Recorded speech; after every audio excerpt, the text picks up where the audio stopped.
وإنسانا على إنسان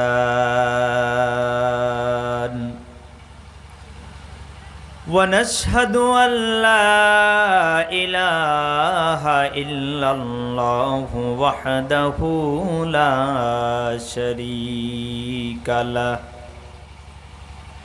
ونشهد أن سيدنا وسندنا وحبيب ربنا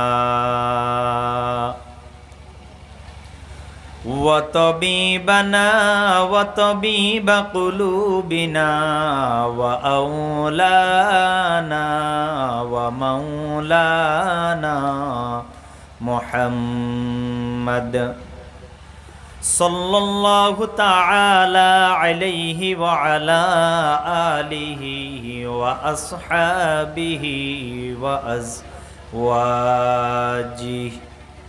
وبارك وسلم تسليما كثيرا أما بعد فأعوذ بالله من الشيطان الرجيم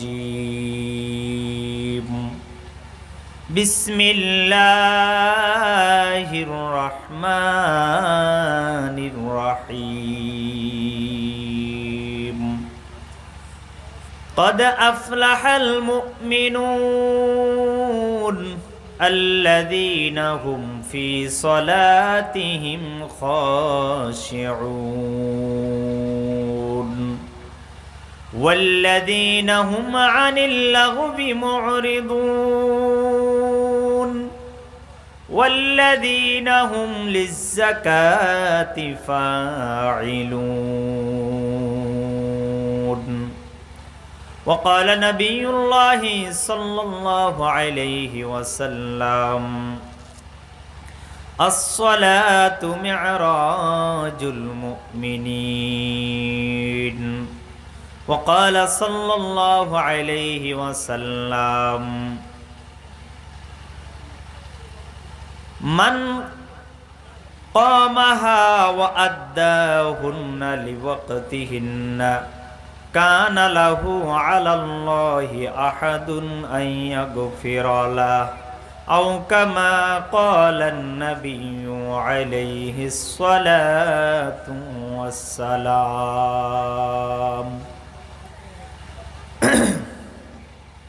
الحمد لمن قدر خيرا وخبالا الحمد لمن قدر خيرا وخبالا والشكر لمن صور حسنا وجمالا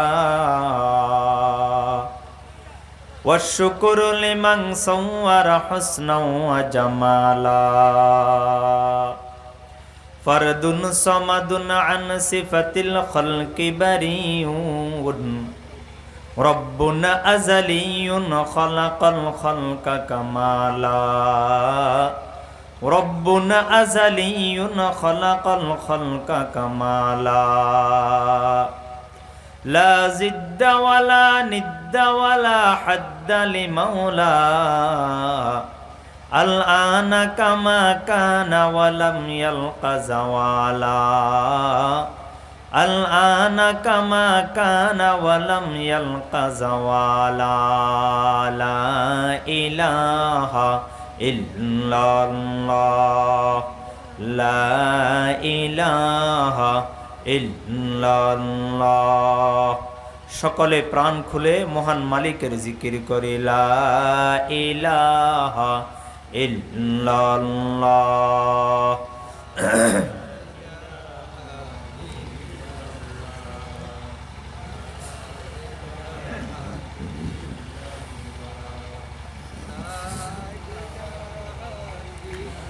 লা ইলাহা ইল্লাল্লাহু মুহাম্মাদুর রাসূলুল্লাহ সাল্লাল্লাহু আলাইহি ওয়াসাল্লাম সাল্লাল্লাহু আলাইহি ওয়াসাল্লাম সাল্লাল্লাহু আলাইহি ওয়াসাল্লাম। আল্লাহ রাব্বুল ইজ্জত ওয়াল জালালের দরবারে অশেষ শুকর, যিনি অত্যন্ত দয়া এবং মায়া করে আজকের এই আজিমুশান ওয়াজ মাহফিল আব্দুল আউয়াল জামে মসজিদের উদ্যোগে আয়োজিত এই দ্বীনি মাজলিসে কোরআন এবং হাদিস থেকে কিছু কথা শোনার জন্য আমাকে আপনাকে ইখলাস সহকারে আসার এবং বসার তৌফিক দান করেছেন। এই জন্য মহান মুনিবের দরবারে সকলেই কালিমাতুশ শুকর আদায় করব, আলহামদুলিল্লাহ। প্যারে হাজিরিন, আজকের এই মোবারক মাহফিল সকালবেলা মহিলা মাহফিলের মাধ্যমে শুরু হয়েছে। গুরুত্বপূর্ণ আলেমগণ গুরুত্বপূর্ণ বয়ান করেছেন। আমার পরে আখেরি বয়ান পেশ করবেন আপনাদের এলাকারই কৃতি সন্তান, বিশিষ্ট আলেমে দ্বীন, অনল বর্ষী বক্তা হাফেজ মাওলানা মুফতি রবিউল ইসলাম সাহেব দামাত বারাকাতুহুমুল আলিয়া। তার পূর্বে আমার পঠিত আয়াত এবং হাদিসের আলোকে মুমিনের কিছু গুণাগুণ নিয়ে আপনাদের সামনে দু চারটি কথা বলার চেষ্টা করব। আল্লাহ পাক রব্বুল আলামিন আমাদের বলনেওয়ালা এবং শুননেওয়ালা সকলকে ইখলাস সহকারে আমলের নিয়তে শোনার তৌফিক দান করুন, বলেন আমিন।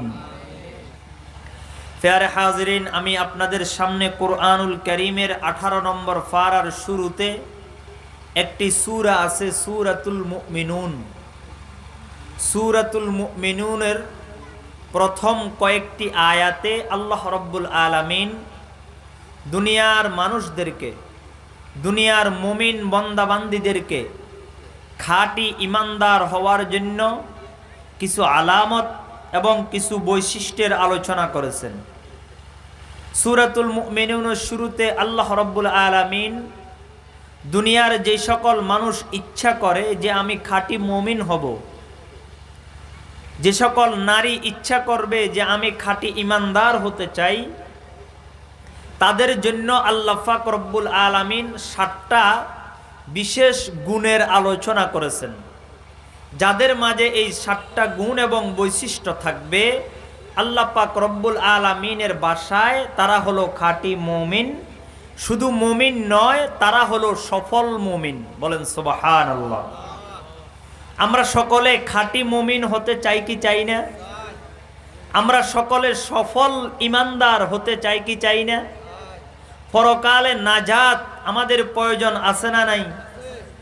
আমার ভাইয়েরা, যতক্ষণ সামনে থাকবেন আপনারা আমার সাথে সাথে কথা বলবেন, তাহলে আমি বুঝতে পারবো যে আপনারা আমার কথা বুঝতেছেন। পরকালের নাজাতের সাথে সাথে আমার আপনার সর্বশেষ কাঙ্ক্ষিত যেই ঠিকানা, সেই ঠিকানার নাম হলো জান্নাত। সেই জান্নাতে যেতে হলে আমাদেরকে কিছু কাজ করতে হবে। আল্লাহ পাক রব্বুল আলামিন বলেন, বান্দা আমি তোমাকে জান্নাত দিব, এমনিতেই আমি তোমাকে জান্নাত দিয়ে দিব না। জান্নাত পাওয়ার জন্য তোমাকে কিছু কাজ করা লাগবে। কারণ জান্নাত হইল আমার পক্ষ থেকে পুরস্কার। দুনিয়াতে পুরস্কার কে পায়? যে পরীক্ষায় ভালো রেজাল্ট করতে পারে তার জন্য পুরস্কার। যে পরীক্ষায় ভালো রেজাল্ট করতে পারে না তার জন্য পুরস্কার নয়, তার জন্য হলো তিরস্কার। ঠিক না বেঠিক? যেই ছেলেটা পরীক্ষায় ভালো রেজাল্ট করেছে, বাড়িতে আসার পরে মাতা পিতা ওই ছেলেটাকে আদর সোহাগ করে বুকে জড়িয়ে নেয়, তাকে পুরস্কার দেয়। আর যেই ছেলেটা পরীক্ষায় ভালো রেজাল্ট করতে পারে নাই, বলে এত টাকা পয়সা খরচ করলাম, আমার টাকা পয়সা নষ্ট করে তুমি শুধু আড্ডাবাজি করেছ, বাজারে ঘোরাঘুরি করেছ, তোমার মতো ছেলে আমার দরকার নাই। এই বলে মাতা পিতা তাকে তিরস্কার করে কিনা? কি বলেন, করে কিনা? ঠিক তদ্রুপ ভাবে আল্লাহ বলেন, যারা আমার কথা মতো চলবে তাদেরকে আমি পুরস্কার দিব, আর যারা আমার কথা মানবে না তাদের জন্য রয়েছে তিরস্কার, শুধু তিরস্কার নয়, তাদের জন্য রয়েছে লাঞ্ছনা, বঞ্চনা, অপমান। তাদের ঠিকানা হলো জাহান্নাম। বলেন নাউজুবিল্লাহ। আল্লাহ পাক রব্বুল আলামিন সূরাতুল মুমিনুনের মুমিনের গুনাহগুণ বর্ণনা করি আল্লাহ পাক অতঃপর ঘোষণা করেন, ও আমার বান্দা বান্দীরা, তোমরা যারা এই 7টা বিশেষ গুণ অর্জন করবে, আমি আল্লাহ রব্বুল আলামিন তোমাদের জন্য পুরস্কারের ঘোষণা করলাম। কি পুরস্কার? আল্লাহ পাক বলেন, উলাইকা হুমুল ওয়ারিসুন। যারা এই 7টা বিশেষ গুণ অর্জন করবে, আমি আল্লাহ তাদেরকে মালিক বানিয়ে দিব। আল্লাযীনা ইয়ারিসুনাল ফিরদাউসা হুম ফিহা খালিদুন। আমি আল্লাহ যাদেরকে জান্নাতুল ফিরদাউসের মালিক বানাবো, এই মালিকানা 1 দিন 2 দিন 3 দিনের জন্য হবে না। এই জান্নাতের মধ্যে তারা চিরকাল বসবাস করবে। বলেন সুবহানাল্লাহ। আমার ভাইয়েরা, দুনিয়াতে মানুষ বিভিন্ন জিনিসের মালিক হয়। আমাদের বাংলাদেশে 5 বছর পর পর নির্বাচন হয়, কোন দেশে 3 বছর, কোন দেশে 2 বছর পরে, 7 বছর পরে নির্বাচন হয়। দুনিয়ার রাজত্ব, দুনিয়ার মালিকানা হইল নির্দিষ্ট একটা মেয়াদের জন্য, কারণ দুনিয়াটার মেয়াদটাও নির্দিষ্ট। দুনিয়ার যত পুরস্কার আছে এগুলারও একটা মেয়াদ আছে, আছে না নাই? কিন্তু পরকালের জগৎ এমন একটা জগৎ, যেই জগতের শুরু আছে, শেষ কিন্তু আর, কথা মুখ খুলে বলেন, যেই জগতের শুরু আছে শেষ নাই। এ কারণে আল্লাহ বলেন, আমি ওই পরকালের জগতে তোমাদেরকে যেই জান্নাত দিব, এই জান্নাতের মধ্যে তোমরা চিরকাল থাকবে। কোনো একদিনের জন্য তোমার এই মালিকানা ছিনিয়ে নেওয়া হবে না। আল্লাহু আকবার। আমার ভাই, এখন এই জান্নাতের মালিক হতে হলে জান্নাতুল ফিরদাউস আমাদের সকলের প্রয়োজন, আছে না নাই? কার কার প্রয়োজন? হাত তুলে দেখান। আল্লাহু আকবার।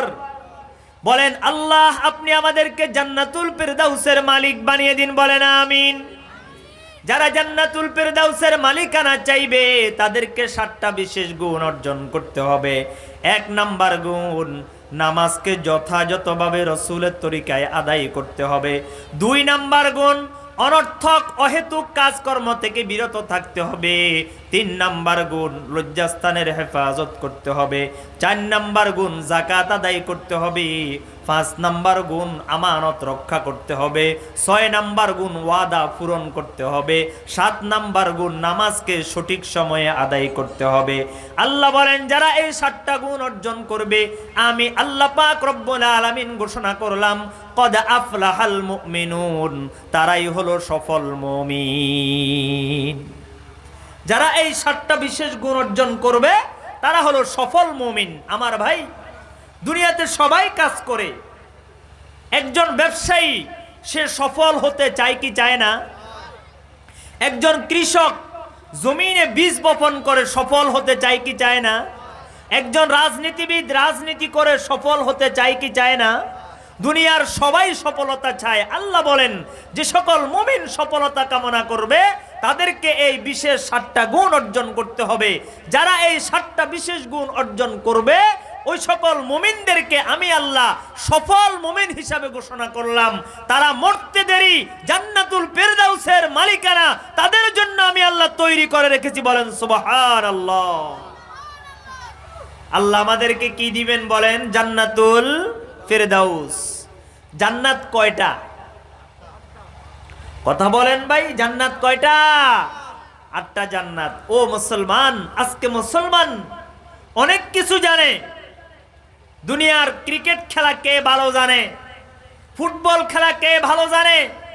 কোন রাজনীতিবিদ কেমন, কোন দেশের প্রধানমন্ত্রীর নাম কি, মানুষের এগুলা মুখস্থ।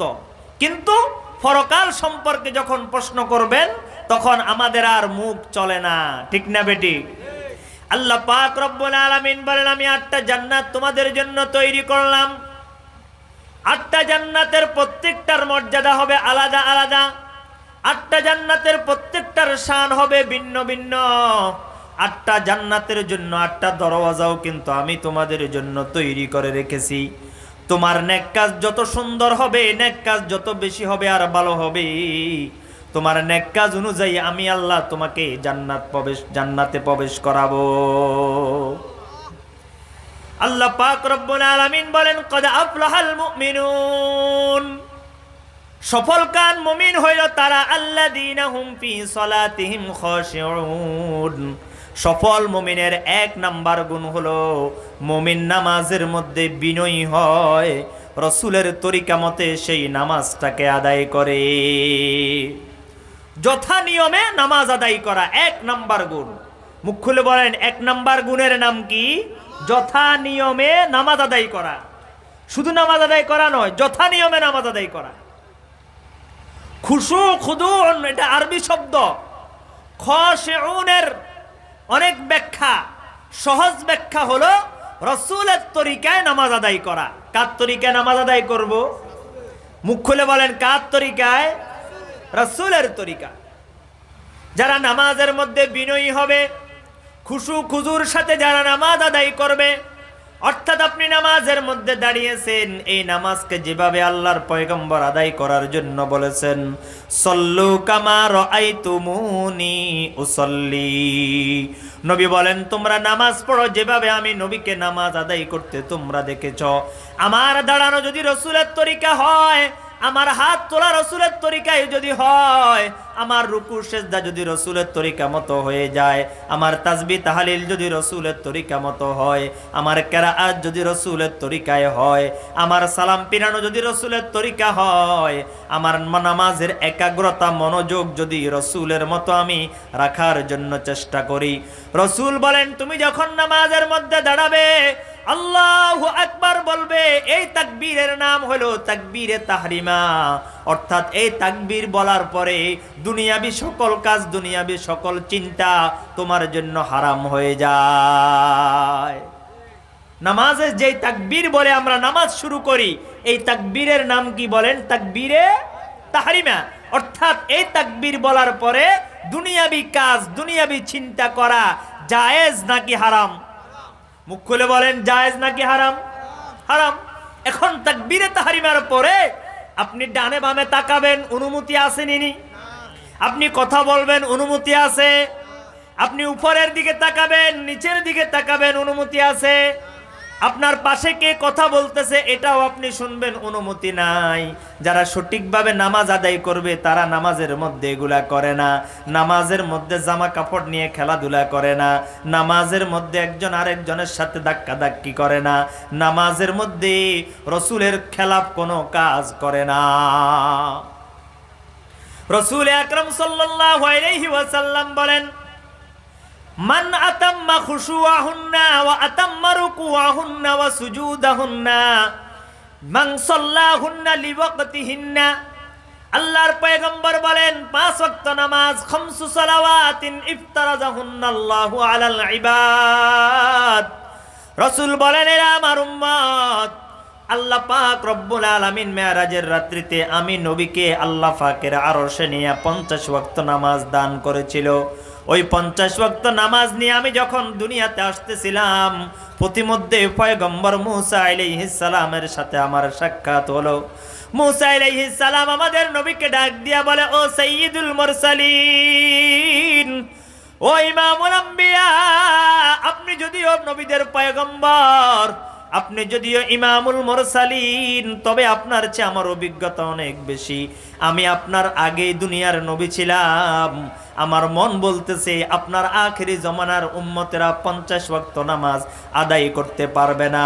আপনি আল্লাহর দরবারে দরখাস্ত নিয়ে যান যেন আল্লাহ পাক আপনার উম্মতের জন্য নামাজগুলো একটু কমিয়ে দেয়। কিতাবের মধ্যে লেখে পয়গম্বর আলাইহিস সালাতু ওয়াস সালাম মুসা আলাইহিস সালাতু ওয়াস সালামের কথা অনুযায়ী 9 বার আল্লাহর কাছে গিয়ে 5 নং 45 ওয়াক্ত নামাজ কমিয়ে আমাদের জন্য 5 ওয়াক্ত নামাজ ফরজ করেছেন। বলেন সুবহানাল্লাহ। নামাজ আল্লাহ পাক দিয়েছেন কয় ওয়াক্ত? 50 ওয়াক্ত। শেষ পর্যন্ত আমাদের নবীর আবদারে নির্ধারণ হয়েছে কয় ওয়াক্ত? 5 ওয়াক্ত। এবার আল্লাহ পাক রব্বুল আলামিন বলেন, ও আমার পয়গম্বর, আপনি নবী আখিরুজ জামান, আপনি শেষ জামানার নবী, আপনার একটা ইজ্জত আর সম্মান আছে। ইন্নাহু লা ইউবাদদালুল কাউলু লাদাইয়া, আমি আল্লাহ 50 ওয়াক্ত নামাজ ফরজ করেছিলাম, আপনার আবেদনে আমি 5 ওয়াক্ত ফরজ করেছি। শুনে রাখেন, সুসংবাদ দিয়া দিলাম, আপনার উম্মতের যেই মানুষগুলা এই 5 ওয়াক্ত নামাজকে সঠিকভাবে আদায় করবি, আমি আল্লাহ 5 ওয়াক্ত নামাজের বিনিময়ে 50 ওয়াক্ত নামাজের সওয়াব তাদেরকে দান করে দিব। এত আসতে নি সুবহানাল্লাহ, আরো জোরে বলেন সুবহানাল্লাহ। আমরা নামাজ পড়ি কয় ওয়াক্ত, সওয়াব পাই কয় ওয়াক্তের? ও মুসলমান, দুনিয়ার লাভ বুঝেন, আখিরাতের লাভ বুঝেন না? দুনিয়াতে 1 টাকা দিয়ে 2 টাকা কিভাবে ইনকাম করতে হয় এটা বুঝেন, কিন্তু 5 ওয়াক্ত নামাজ পড়ে 50 ওয়াক্তের সওয়াব মুসলমান, এই লাভ মুসলমান বুঝে না। এই কারণে এখনো মসজিদগুলা খালি। কথা বলেন ঠিক না বেটি? আমার ভাইয়েরা, আল্লাহ পাক রব্বুল আলামিন 5 ওয়াক্ত নামাজ ফরজ করে দিলেন। রাসূল বলেন, খামসু সালাওয়াতিন ইফতারাযাহুন্নাল্লাহু আলাল ইবাদ, 5 ওয়াক্ত নামাজ আল্লাহ পাক ফরজ করেছেন। মান সাল্লাহুন্না লিওয়াক্তিহিন্না, দুনিয়ার যেই মানুষগুলা এই 5 ওয়াক্ত নামাজকে যথা সময়ে আদায় করবে, নামাজকে সময় মতো আদায় করা। বলেন, নামাজকে কি মতো আদায় করা? সময় মতো আদায় করা। কার সময়? আমার সময় নাকি আল্লাহর সময়? আমার সময় মতো হলে হবে না, আমার কাজ শেষ করব তারপরে নামাজ পড়বো না, নামাজের সময়ে নামাজ পড়বো। বলেন, নামাজের সময়ে নামাজ পড়বো। ওয়া আতাম্মা রুকুআহুন্না ওয়া খুশুআহুন্না, যেই ব্যক্তি নামাজকে আদায় করবে, নামাজের মধ্যে মনোযোগ একাগ্রতা নিয়ে আদায় করবে।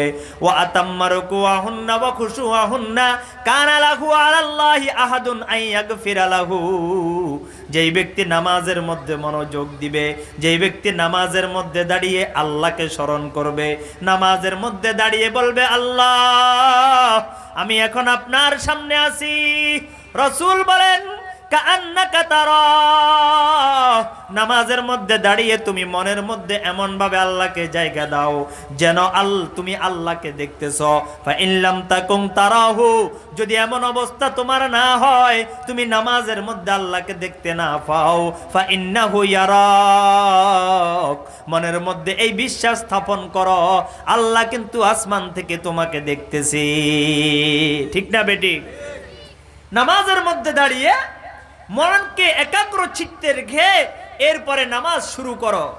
রাসূল বলেন, দুনিয়ার যে মানুষ নামাজের মধ্যে ইহসান সহকারে আল্লাহকে হাজির নাজির জেনে যেই ব্যক্তি নামাজ আদায় করে, আল্লাহ পাক রব্বুল আলামিন বান্দার সাথে নামাজের মধ্যে কথা বলে। আল্লাহু আকবার বলেন।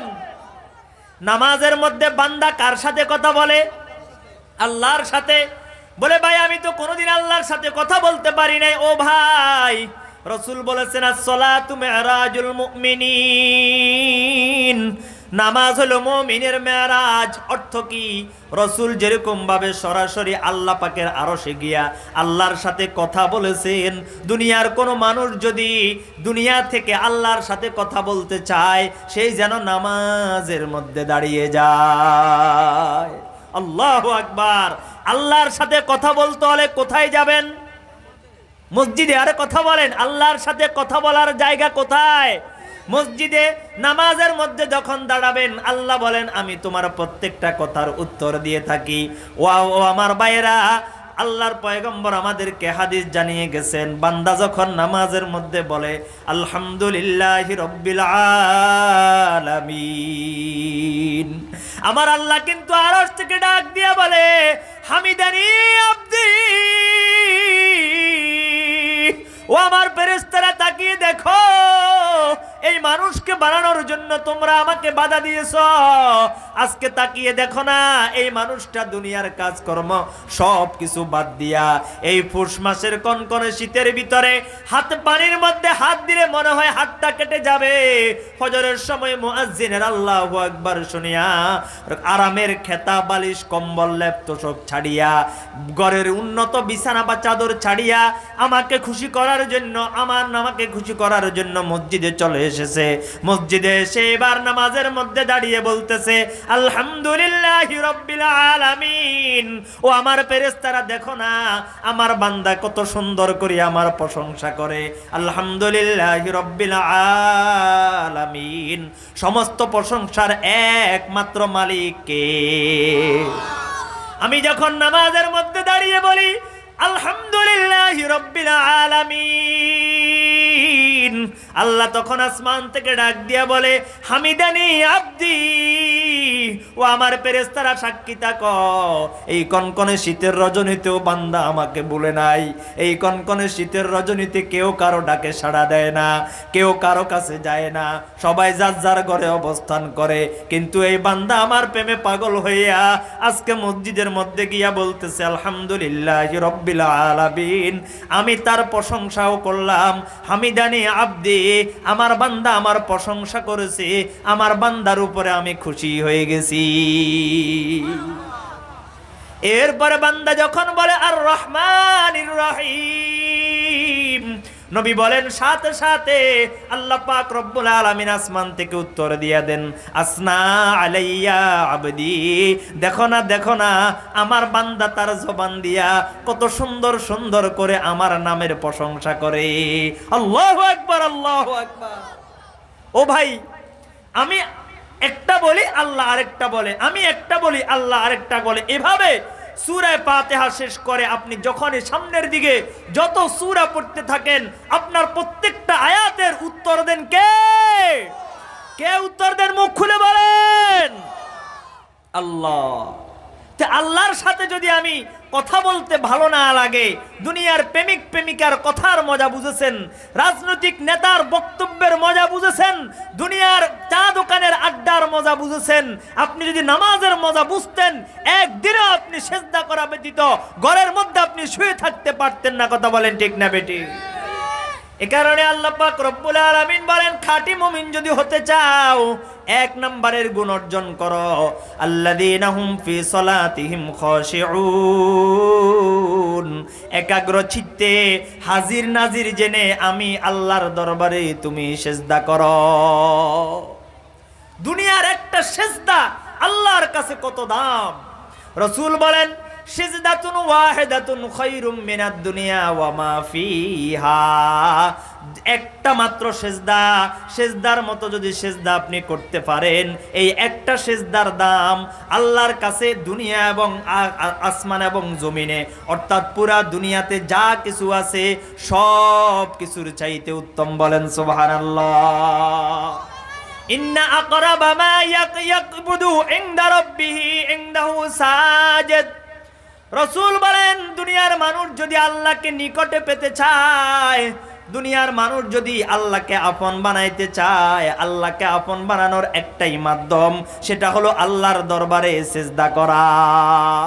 আল্লাহর দরবারে কি করা? বলেন সিজদা করা। একটা সিজদার দাম পুরা আসমান জমিনের মধ্যে যা আছে সব চাইতে বেশি। এই একটা সিজদার কারণে আদম আলাইহিস সালাম দামি হয়ে গেছে, আর একটা সেজদা না করার কারণে শয়তান ইবলিস মারদুদ হয়ে গেছে, আল্লাহর পক্ষ থেকে চিরদিনের জন্য অভিশপ্ত হয়ে গেছে। কথা বলেন ঠিক না বেটি? এই কারণে নামাজকে গুরুত্ব দিতে হবে। নামাজ হলো মুমিন এবং কাফেরের মাঝে পার্থক্যকারী। 5 ওয়াক্ত নামাজ আল্লাহ পাক যে আমাদের উপরে ফরজ করেছেন, এই 5 ওয়াক্ত নামাজেরও একটা প্রেক্ষাপট আছে। 5 ওয়াক্ত নামাজ এই পৃথিবীর বুকে সর্বপ্রথম পয়গম্বরেরা আদায় করেছেন।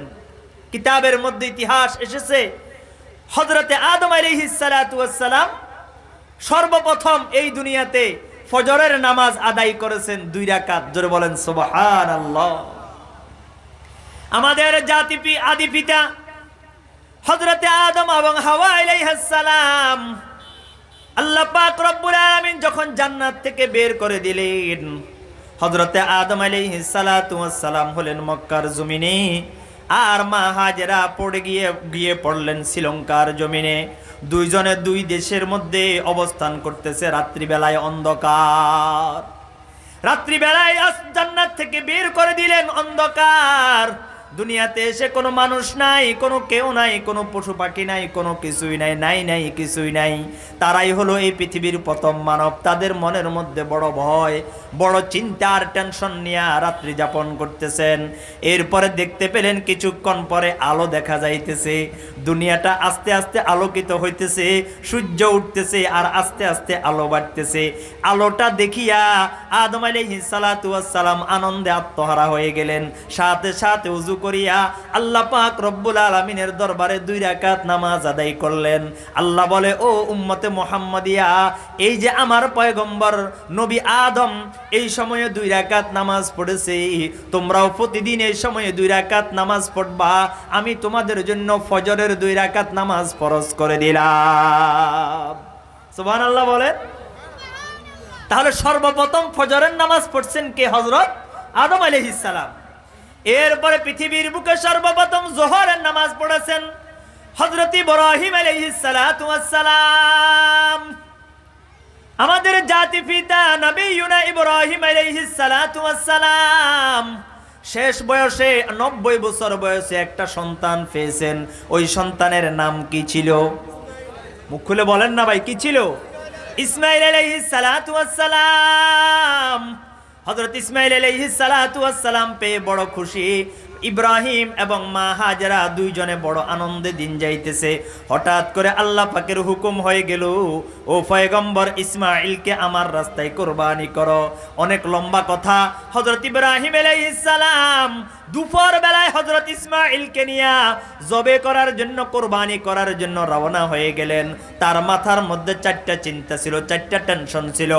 1 নাম্বার টেনশন ছিল, আয় আল্লাহ ও রব্বুল আলামিন, আপনি যে আমাকে হুকুম করেছেন এই হুকুমটা আমি কিভাবে বাস্তবায়ন করব। 2 নাম্বার চিন্তা ছিল, আমার ছেলে ইসমাইল এই পরীক্ষায় কিভাবে উত্তীর্ণ হবে। 3 নাম্বার চিন্তা ছিল, ছেলে ইসমাইলকে জবাই করিয়া বাড়িতে গিয়ে নিজের স্ত্রী হাজেরাকে আমি কি জবাব দিব। 4 নম্বর টেনশন ছিল, আমার স্ত্রী হাজেরাকে তো আমি জঙ্গলে রেখে এসেছি, আল্লাহ গো জানি না আমার হাজেরার কি অবস্থা। এই 4টা টেনশন নিয়ে তিনি ইসমাইলকে জবে করার জন্য রওনা হয়ে গেলেন। ইসমাইলের গড়ায় চুরি চালাইলেন। আসমানি দুম্বা এলো, হযরত ইসমাইল উঠে দাঁড়িয়ে গেলেন। যে হযরত ইব্রাহিম আলাইহিস সালাম পরীক্ষায় পাশ করলেন। এবার পরীক্ষায় পাশ করিয়া ওই জোহরের নামাজের সময় হযরত ইব্রাহিম আলাইহিস সালাম 4 রাকাত নামাজ আল্লাহর দরবারে শুকরিয়াতান আদায় করেছেন। বলেন সুবহানাল্লাহ। টেনশন ছিল 4টা। 4টা পরীক্ষায় যখন তিনি উত্তীর্ণ হয়ে গেলেন, 4টা পরীক্ষার জন্য 4 রাকাত নামাজ পড়ছেন। যোহরের নামাজ কয় রাকাত? মুখ খুলে বলেন, কয় রাকাত? 4 রাকাত। আল্লাহ পাক বলেন, ও উম্মতে মুহাম্মাদিয়া, আমার এই পয়গম্বরের 4 রাকাত নামাজ আমার কাছে বড় ভালো লেগেছে। কিয়ামত পর্যন্ত প্রতিদিন যোহরের সময় তোমরাও 4 রাকাত নামাজ আদায় করবা। আল্লাহু আকবার বলেন। আমার ভাইরা, দুনিয়ার বুকে সর্বপ্রথম আসরের নামাজ আদায় করেছিলেন হযরতে ইউনূস আলাইহিস সালাম। হযরত ইউনূস আলাইহিস সালামের কিচ্ছা ঘটনা আপনারা জানেন। হযরত ইউনূস আলাইহিস সালাতু ওয়াস সালামকে আল্লাহ পাক রব্বুল আলামিন পরীক্ষা করার জন্য মাছের পেটে নিয়েছেন। হযরত ইউনূস আলাইহিস সালাতু ওয়াস সালাম তিনি যখন মাছের পেটে গেলেন, ওই সময় ছিল রাত্রিবেলা, অন্ধকার। এরপরে তিনি যখন সমুদ্রের তলদেশে গেলেন, সমুদ্রের তলদেশ সেখানেও অন্ধকার। এরপরে তিনি যখন সমুদ্রে নিক্ষিপ্ত হলেন, ছোট একটা মাছ তাকে পেটের মধ্যে নিয়ে নিল, মাছের পেটের মধ্যে অন্ধকার। এরপরে এই ছোট মাছটাকে আরেকটা বড় মাছ খেয়ে ফেলেছে। হযরত ইউনূসকে হেফাজত করার জন্য ওখানের মধ্যেও অন্ধকার। এই 4টা অন্ধকারের মধ্যে এবার তিনি আল্লাহর দরবারে ফরিয়াদ করতেছেন, আয় রব্বুল আলামিন, আজকে আমি বড় 4টা বিপদের মধ্যে, 4টা অন্ধকারের মধ্যে আমি নিমজ্জিত।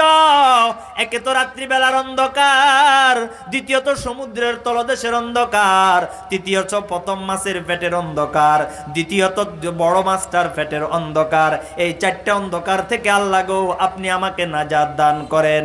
হযরত ইউনূস আলাইহিস সালাম দোয়া করতেছেন, লা ইলাহা ইল্লা আনতা সুবহানাকা ইন্নী কুনতু মিনাজ জালিমিন। আলামিন। ও মুসলমান, আপনি যখন বিপদে পড়বেন এই দোয়াটা বেশি বেশি পড়বেন।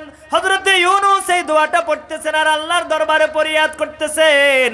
কিতাবের মধ্যে লেখে তিনি দোয়া চালিয়েছেন, দোয়া করতে করতে আসরের নামাজের সময় আল্লাহ পাক রব্বুল আলামিনের হুকুম হইল ওই মাছের পেটের মধ্যে যে তিনি ছিলেন, মাছ বমি করে তাকে জমিনের মধ্যে ছেড়ে দিল। এবার তিনি জমিনের মধ্যে এসে আল্লাহর দরবারে শুকর আদায় করলেন। তিনি দেখতেছেন সূর্য ডুববে ডুববে ভাব, এখনো সূর্য ডুবে নাই, সূর্য ডুবার কিন্তু সময় হয়ে গেছে। এমন সময় তিনি চারটা বড় বিপদ থেকে মুক্ত হয়ে, চারটা অন্ধকার থেকে মুক্ত হওয়ার পরে এবার তিনি আল্লাহর দরবারে 4 রাকাত আসরের নামাজ আদায় করেছেন। বলেন সুবহানাল্লাহ। আসরের নামাজ কয় রাকাত? 4 রাকাত। আল্লাহ পাক বলেন, ও উম্মতে মুহাম্মাদিয়া, কিয়ামত পর্যন্ত তোমরাও এই 4 রাকাত নামাজ আদায় করবা। আমার পয়গম্বর ইউনূসের অনুসরণে পয়গম্বর ইউনূসের এই 4 রাকাত নামাজ আমার কাছে বড় ভালো লেগেছে। আল্লাহু আকবার, আল্লাহু আকবার। আমার ভাই, দুনিয়ার বুকে সর্বপ্রথম মাগরিবের নামাজ আদায় করেছেন হযরত ইউসুফ আলাইহিস সালামের পিতা হযরত ইয়াকুব আলাইহিস সালাম। হযরত ইয়াকুব আলাইহিস সালাম, ইউসুফের ঘটনা অনেক বড়। কোরআনে কারীমের 13 নম্বর পারার সূরা ইউসুফের মধ্যে বিস্তারিত আছে। আমার ভাইরা, হযরত ইউসুফ আলাইহিস সালাতু ওয়াস সালামকে কূপের মধ্যে ফেলা হয়েছিল। কূপ থেকে নিয়ে তাকে বাজারে বিক্রি করা হয়েছে। বাজার থেকে গিয়ে তিনি জেলখানায় বন্দী হয়েছেন। জেলখানার থেকে এরপরে আবার তিনি আজিজে মিসর হয়েছেন। মিসরের বাদশা হওয়ার পরে এবার তার ভাইরা গিয়েছিল রিলিফের জন্য। তার ভাইদেরকে দেখে তিনি চিনে ফেলেছেন। চিনে ফেলার পরে জিজ্ঞাসা করছে, তোমাদের বাপের কি অবস্থা? বলে, আমাদের বাপ তো আছে। বলে, তিনি অন্ধ। কেন অন্ধ হয়েছে? বলে, আমাদের ছোট একটা ভাই ছিল, ছোটবেলা হারাই গেছে, তার জন্য কাঁদতে কাঁদতে অন্ধ হয়ে গেছে। ইউসুফ আলাইহিস সালাম নিজের গায়ের জামাটা খুলে দিলেন। খুলে দিয়া বললেন, এই জামাটা নিয়ে তার চোখের উপরে হাত বুলিয়ে দিবেন, দেখবেন তার চোখটা ফিরে পাবে। হযরত ইয়াকুব আলাইহিস সালাতু ওয়াস সালামের ছেলেরা হযরত ইউসুফের থেকে জামাটা নিয়া তার যখন চেহারার উপরে বুলিয়ে দিল, সাথে সাথে ইয়াকুব আলাইহিস সালাম হযরত ইউসুফকে হারিয়ে 2টা চোখ যে অন্ধ হয়েছে, চোখের জ্যোতি তিনি ফিরিয়ে ফেলেছেন, একটা নেয়ামত পাইছেন। এরপরে কিছুদিন পরে হযরত ইউসুফ আলাইহিস সালাতু ওয়াস সালামের সাথে সাক্ষাৎ হয়ে গেছে, দ্বিতীয়টা নেয়ামত পাইছে। তৃতীয় আরেকটা নেয়ামত পাইলেন। হযরত ইউসুফ আলাইহিস সালাতু ওয়াস সালামকে দেখে হযরত ইয়াকুব বড় আনন্দ হয়ে গেছেন।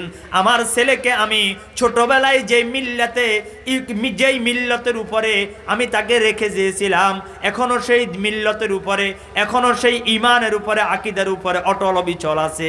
এই 3টা নেয়ামত পেয়ে তিনি মাগরিবের নামাজের সময়ে সূর্য যখন অস্ত চলে যায়, রাত্র যখন শুরু হয়, এমন সময়ে তিনি 3 রাকাত নামাজ আদায় করেছেন। আল্লাহ বলে, ও উম্মতে মুহাম্মাদিয়া, কিয়ামত পর্যন্ত তোমরাও প্রতিদিন সূর্য অস্ত যাওয়ার পরে রাত্র শুরু হওয়ার সময় তোমরা 3 রাকাত নামাজ আমার জন্য আদায় করবা। আল্লাহু আকবার। আমার ভাইরা, দুনিয়ার বুকে সর্বপ্রথম এশারের নামাজ আদায় করেছেন পয়গম্বর মূসা আলাইহিস সালাম। কিতাবের মধ্যে লেখে হযরতে মূসা আলাইহিস সালাম, অনেক লম্বা ঘটনা আপনারা জানেন। ফেরাউনের বাহিনী তাকে পিছন থেকে দৌড়াইতেছে, সামনে হলো নীল নদ, বিশাল বাহিনী নিয়া 12টা কাফেলা নিয়া নদের কিনারে গিয়ে মূসা আলাইহিস সালাতু ওয়াস সালামের মাথার মধ্যে 4টা চিন্তা। 1 নাম্বার চিন্তা হলো, আল্লাহ গো, আমি ফেরাউনের বাহিনীকে কিভাবে মোকাবেলা করব। 2 নাম্বার চিন্তা হলো, ফেরাউনের বাহিনী থেকে আমি কিভাবে নিস্তার পাবো। 3 নাম্বার চিন্তা হলো, আমার যে 12টা গোত্র, এই 12টা গোত্র নিয়ে আমি তো এখন নদীর কিনারে চলে এসেছি, পিছনে দুশমন, সামনে নদী, এখন আমার কি করণীয়? আল্লাহ, আপনি আমাদেরকে নদী পার হওয়ার একটা ব্যবস্থা করেন। 4 নাম্বার হলো, এই যে বনি ইসরাইলকে নিয়ে আমি রওনা হয়েছি, তাদেরকে যেন আমি সঠিকভাবে পরিচালনা করতে পারি।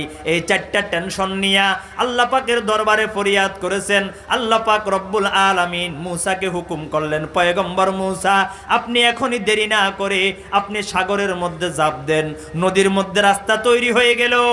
মূসা আলাইহিস সালাম তার বনি ইসরাইলকে নিয়ে নদী পার হয়ে গেলেন। ফেরাউনের বাহিনী নদীতে ডুবে গেল। তিনি মুক্ত হয়ে আল্লাহর দরবারে দরবারে এশারের নামাজের সময় 4 রাকাত নামাজ আদায় করেছেন। আল্লাহ বলে কিয়ামত পর্যন্ত যারা এই 4 রাকাত নামাজ আদায় করবে, আমি আল্লাহ পাক রব্বুল আলামিন আমার পয়গম্বর মুসার উপরে যেভাবে খুশি হয়ে গেছি, আমিও তাদের উপরে খুশি এবং রাজি হয়ে যাব। বলেন সুবহানাল্লাহ। আমার ভাইয়েরা, এই যে 5 ওয়াক্ত নামাজ আমাদের উপরে ফরজ করা হয়েছে, আমি আর আপনি 5 ওয়াক্ত নামাজের প্রতি যদি গুরুত্ববান হই, আল্লাহ বলেন আমি তোমাদেরকে জান্নাতুল ফেরদাউসের মালিক বানাবো। কিসের মালিক বানাবেন বলেন? জান্নাতুল ফেরদাউস। জান্নাত কেমন যদি আপনি প্রশ্ন করেন জান্নাত কেমন, রাসূল এক কথায় উত্তর দিয়েছেন, আ'আদতুল ইবাদিয়াস সালিহিন মা লা আইনুন রাআত ওয়ালা উযুনুন সামিআত ওয়ালা খাতারা আলা কলবি বাশার। হাদিসে কুদসিতে আল্লাহ বলেন, ও দুনিয়ার বান্দা বান্দিরা, তুমি আজকে আমার জন্য নামাজ পড়ো, তুমি আমাকে দেখো নাই আমার জিকির করো, তুমি আমাকে দেখো নাই আমার জন্য তুমি তাসবিহ তাহলিল করো, তুমি আমাকে দেখো নাই আমার জন্য তুমি দাওয়াত ও তাবলীগের সময় দাও, তুমি আমাকে দেখো নাই আমাকে পাওয়ার জন্য কনকনে শীতের রজনীতে ওয়াজ মাহফিলে যাও।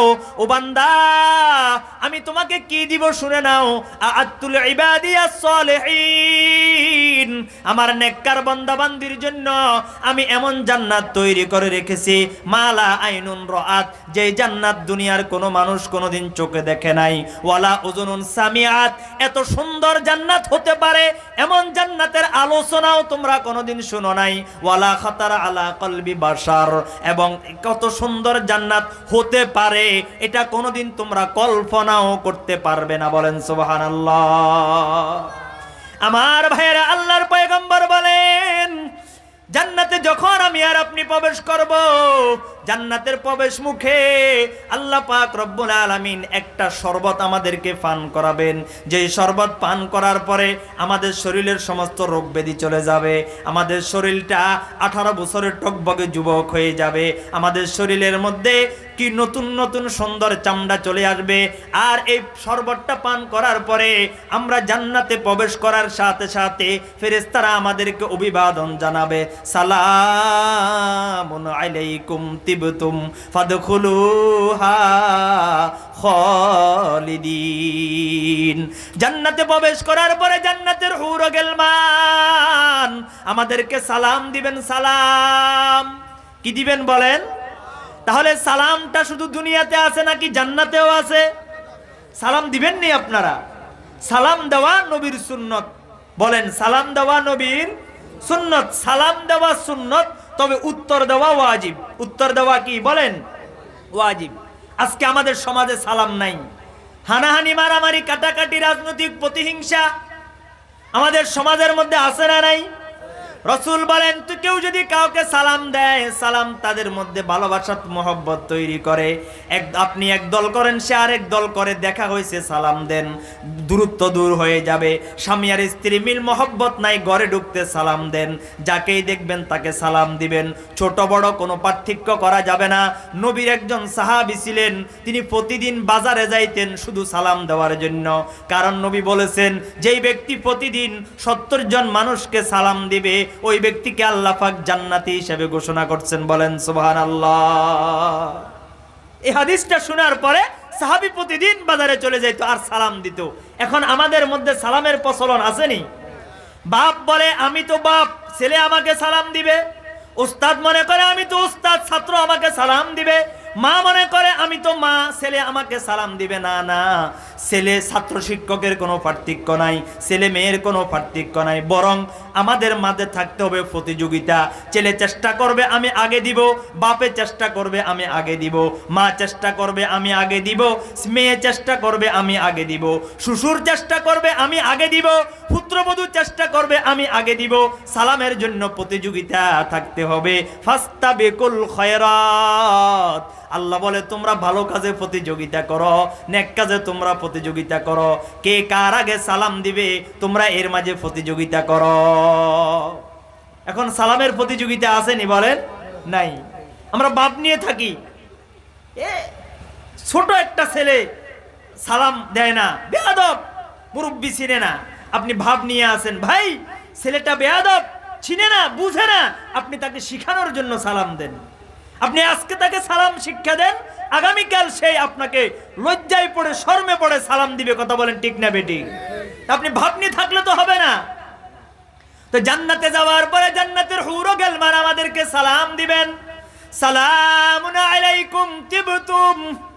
জান্নাতি মানুষদেরকে দেখিয়া বলবে সালামুন আলাইকুম, আপনাদের উপরে শান্তি বর্ষিত হোক, তিবতুম, আপনারা এখানে আরামের মধ্যে থাকেন, ফাদখুলুহা খালিদিন, আর এই জান্নাতের মধ্যে আপনারা চিরকাল থাকবেন। বলেন সুবহানাল্লাহ।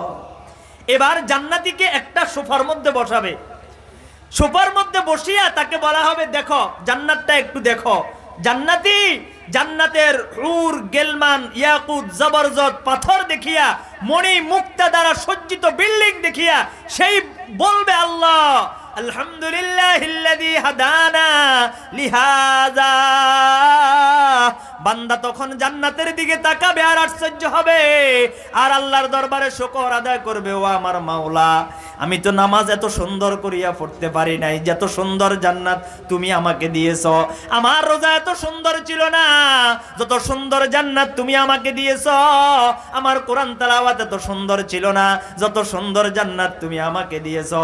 আলহামদুলিল্লাহিল্লাযী হাদানা লিহাযা, সমস্ত প্রশংসা আপনার জন্য, আপনি দয়া করিয়া আমাকে জান্নাতটা দিয়েছেন। ওয়ামা কুন্না লিনাহতাদিয়া লাউলা আন হাদানাল্লাহ।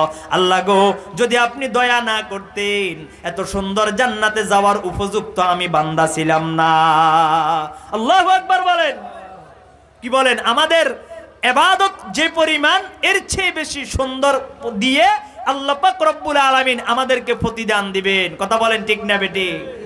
আল্লাহ পাক রব্বুল আলামিনের কাছে তো অভাব নাই, তিনি দিতে পারবেন, কারণ তার কাছে আল্লাহ পাকের খাজানাতে কোনো কিছুর অভাব নাই।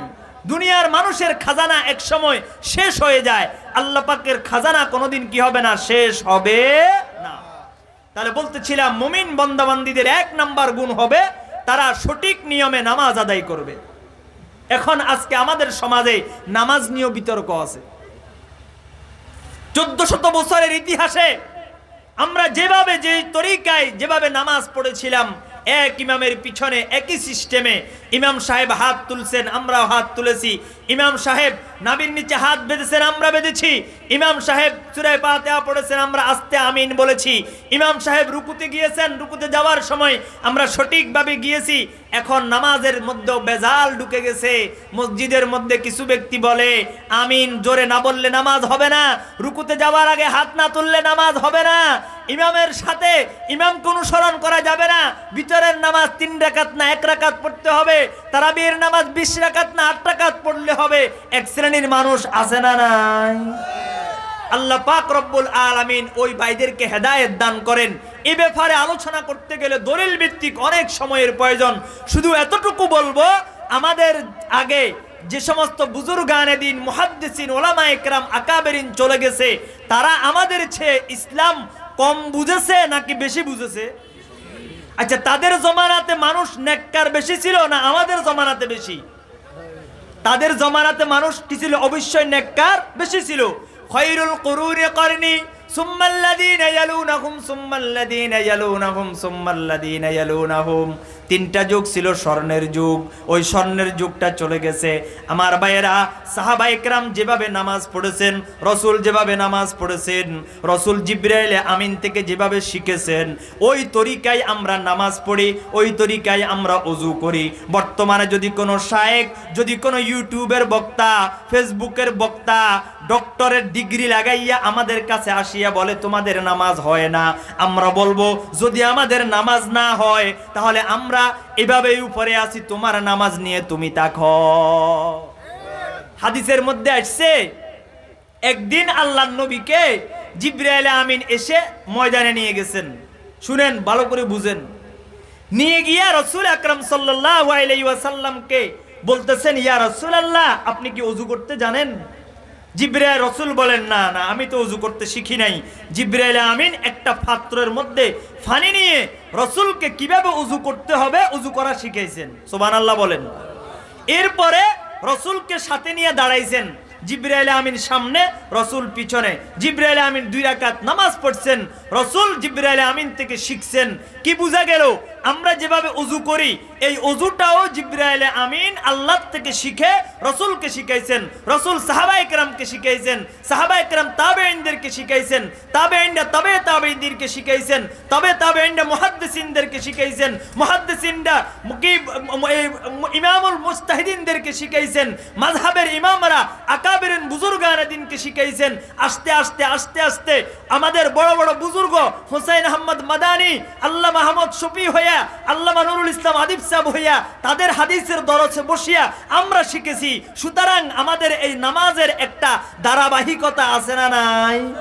এখন কেউ যদি এসে আমাদেরকে বিভ্রান্ত তৈরি করে তাদের কথায় আমরা বিভ্রান্ত হব না ইনশাআল্লাহ। আমার ভাইয়েরা, মুমিনের 2 নাম্বার গুণ হইল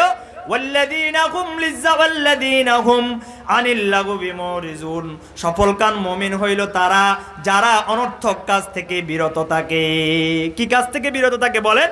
অনর্থক কাজ। অনর্থক কাজ, অনর্থক কথা আমাদের মধ্যে আছে না নাই? অনর্থক কথা, অনর্থক কাজ কোনোটাই করা যাবে না। রাসূল আকরাম সাল্লাল্লাহু আলাইহি ওয়াসাল্লাম বলেন, মিন হুসনে ইসলামিল মারই তরকুহু মা লা ইয়ানিহি। কেউ যদি ইসলামের মধ্যে সৌন্দর্য আনয়ন করতে চায়, কেউ যদি খাঁটি মুমিন হতে চায়, সেই যেন অবিশ্বয়ে অনর্থক অহেতুক অবান্তর কথাবার্তা ছেড়ে দেয়। কিন্তু আজকে আমরা মুসলমান সকালবেলা ফজরের নামাজ পড়ি আর না পড়ি, চা দোকানে গিয়া আমরা চা খাই, এক চুমুক চা খাই, আরেক মুখ গল্প করি, এক চুমুক চা খাই, আরেকটা সমালোচনা করি। এভাবে অনর্থক অকারণে অহেতুক কথা বলে বলে আজকে আমরা আমাদের সময়কে নষ্ট করতেছি। আছে না নাই বলেন?